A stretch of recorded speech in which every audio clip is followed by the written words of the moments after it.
tertanya-tanya, aku ini sudah percaya Yesus, mengikuti Yesus, telah melayani Yesus, telah berkorban banyak. Jadi apakah yang aku? Dalam nama Tuhan Yesus Kristus, saya mengungsikan kesaksian firman Tuhan ini.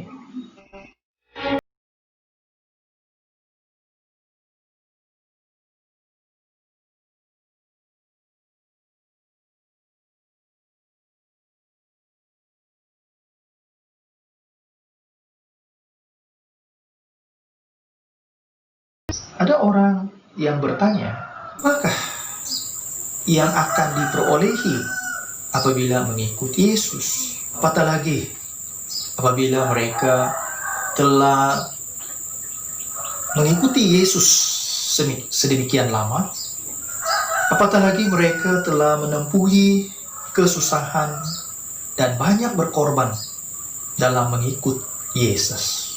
Mengapa bersusah-susah pergi ke gereja? Apakah yang akan diperolehi? Kepada mereka yang tidak berasa ada apa-apa yang mereka perolehi, maka mereka akan berhenti. Adakah di antara kita yang datang dan balik dari gereja dengan perasaan yang kosong, yang tidak mendapat apa-apa? Bagi mereka yang datang dan balik dengan berasa tidak mendapat apa-apa, mereka ini akan cenderung menjadi malas, bosan, dan kemudian tidak peduli lagi. Tidak akan datang ke gereja lagi. Sungguh malang sekali. Mari kita baca di dalam Alkitab. Matius pasal 19 ayat 27. Lalu Petrus menjawab dan berkata kepada Yesus, kami ini telah meninggalkan segala sesuatu dan mengikut Engkau. Jadi apakah yang akan kami perolehi? Ayat 28. Kata Yesus kepada mereka, aku berkata kepadamu, sesungguhnya pada waktu penciptaan kembali, apabila anak manusia bersemayam di takhta kemuliaannya, kamu yang telah mengikut aku akan duduk juga di atas 12 takhta untuk menghakimi ke-12 suku Israel. 29. Dan setiap orang yang karena namaku meninggalkan rumahnya, saudaranya laki-laki atau saudaranya perempuan, bapa atau ibunya, anak-anak atau ladangnya, akan menerima kembali 100 kali lipat dan akan memperoleh hidup yang kekal. Petrus adalah salah seorang murid yang mengajukan pertanyaan ini kepada Tuhan Yesus. Kita bukanlah orang yang pertama tertanya-tanya, aku ini sudah percaya Yesus, mengikuti Yesus, telah melayani Yesus, telah berkorban banyak, jadi apakah yang aku perolehi? Soalan yang diajukan oleh Petrus ini, maka kita mendapat jawabannya, dan jawaban ini menjadi suatu penghiburan kita dan menjadi satu kekuatan bagi kita untuk terus bersemangat dan tetap di dalam mengikuti Yesus. Mengapa Petrus bertanya sedemikian? Ini sebenarnya ada kaitannya dengan ayat 21. Kata Yesus kepadanya, jikalau engkau hendak sempurna, pergilah, jualah segala milikmu, dan berikanlah itu kepada orang-orang miskin, maka engkau akan beroleh harta di sorga. Kemudian datanglah kemari dan ikutlah aku. Ini perkataan Yesus kepada seorang muda yang kaya itu. Dan pada saat itu, Petrus ada bersama-sama dengan Yesus, dan Petrus mendengar perkataan Yesus ini. Jadi Petrus tertanya-tanya, oh kalau begitu, kami ini sudah meninggalkan segala sesuatu untuk mengikut Yesus. Jadi apakah yang akan kami perolehi pula?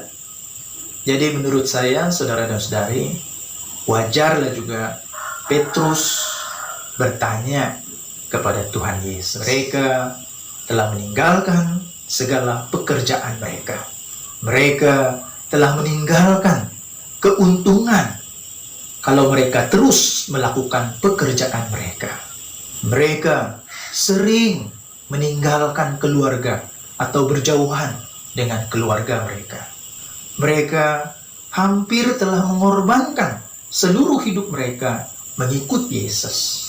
Dan mereka telah menanggung segala penderitaan bersama-sama dengan Tuhan Yesus. Bagaimana dengan kita, saudara dan saudari?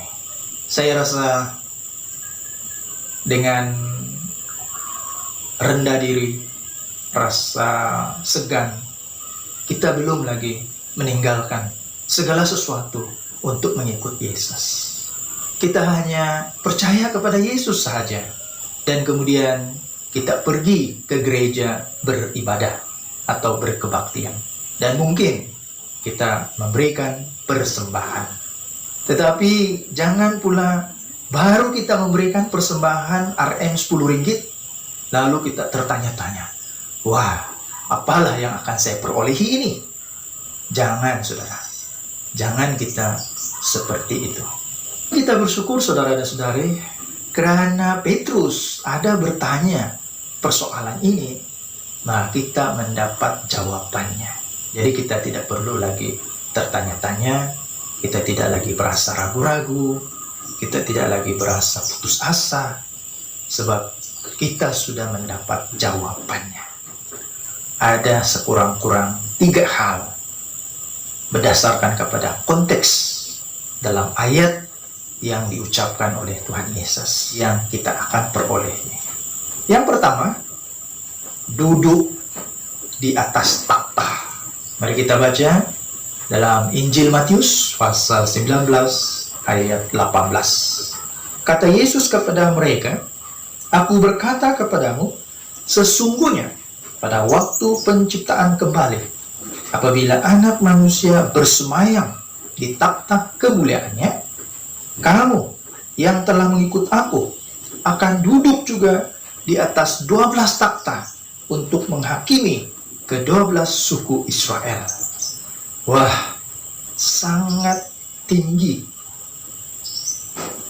keuntungan ataupun anugerah yang kita akan perolehi, saudara.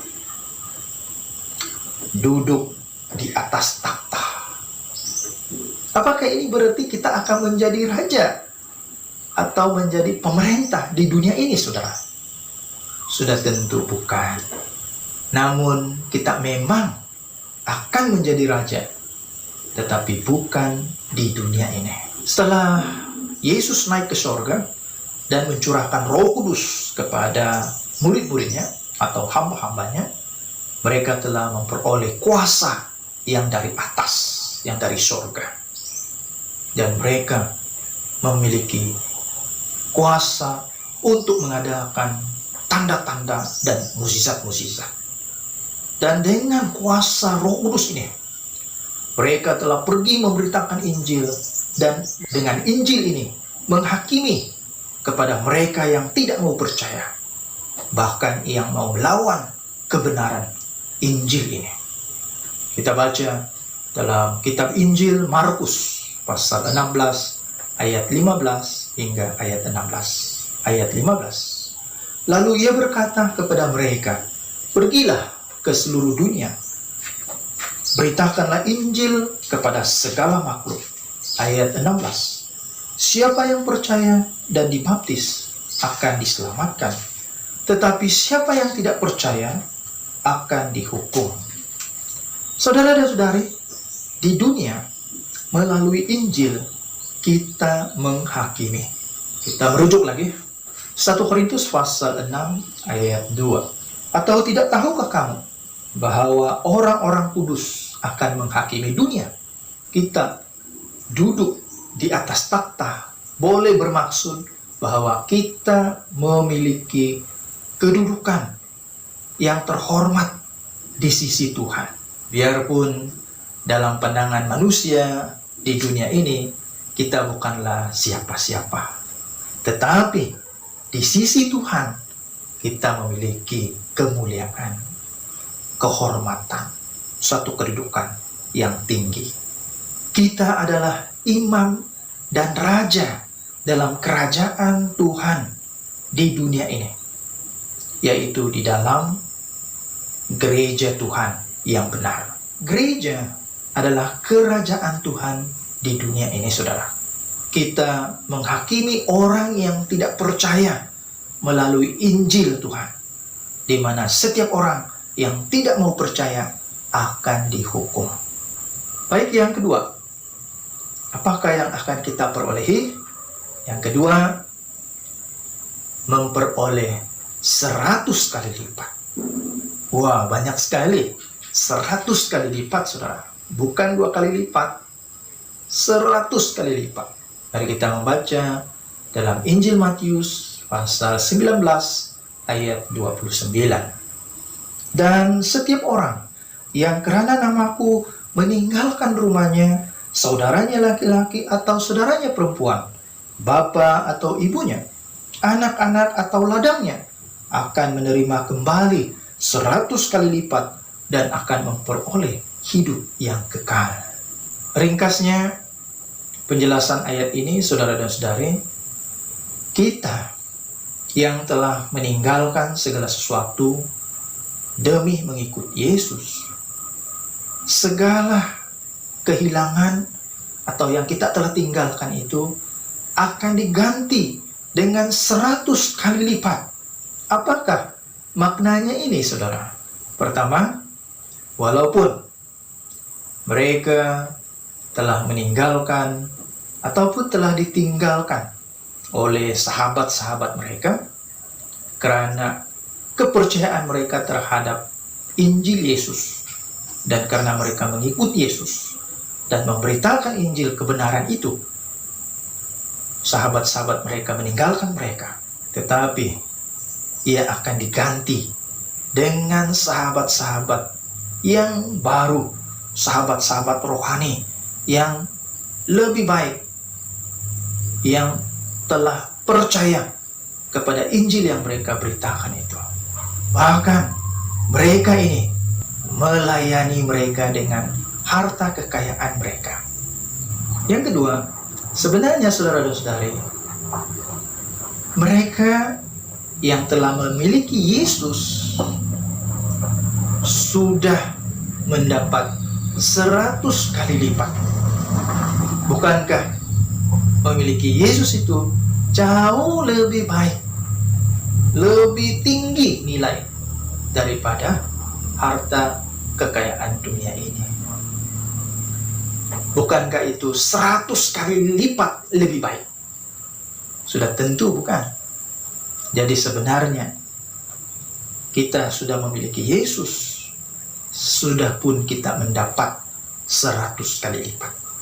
Yesus ialah Bapa surga kita dan teman terbaik kita. Yang ketiga akan kita perolehi ialah memperolehi hidup yang kekal.